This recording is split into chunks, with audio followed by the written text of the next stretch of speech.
ఇళ్ల పట్టా తీసుకొని వచ్చిన తర్వాత తన సంతోషం హ్యాపీగా చెప్పింది. సందులో 30 మంది వెళ్తే నన్ను ఒకదాన్ని స్టేజీ మీదకి ఎక్కించారు.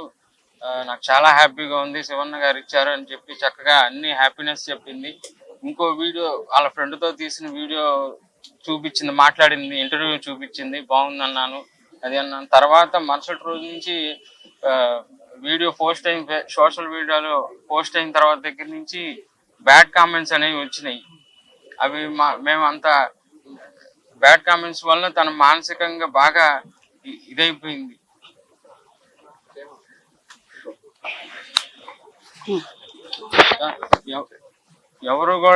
ఎవరు చెప్పించలేదు, ఎవరితోనూ చెప్పలేదు. అందరూ తన మనస్ఫూర్తిగా నిజంగా తన మనసులో మాకు ఆ పథకాలు నిజంగా అందినాయి కాబట్టి మనస్ఫూర్తిగా చెప్పింది. తనకి జగన్ అన్న అంటే గౌరవం, శివన్న అన్న గౌరవం, అందరూ గౌరవం.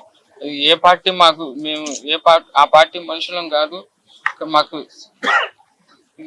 ఇంత హెల్ప్ చేశారు. అయినా వాళ్ళ గురించి స్వతంత్రంగా చెప్పింది. చెప్పినందుకు ఈ ట్రోల్ ఇలా చూసింది.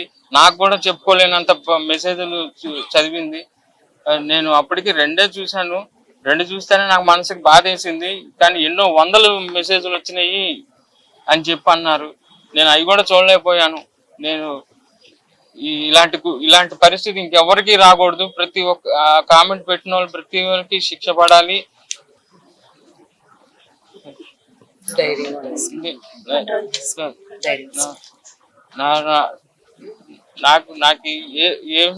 నాకు ఏ సహాయం చేయకపోయినా పర్లేదు, నా పిల్లలకి సహాయం చేయండి. జగనన్న గారిని చూద్దామని కూడా నాతో చెప్పింది మా ఆవిడ. ఇక్కడ నిమ్మకాయల ఆటలో కూడా మీటింగ్ జరిగితే మేము వెళ్ళలేకపోయాం, మేము అంతా చేయలేకపోయాం. నేను బ్యాడ్ కామెంట్స్ దయచేసి పెట్టమాకండి. ఇంకో కుటుంబం ఇలా వీధికి పడకూడదు, దయచేసి నేను చెప్తున్నాను.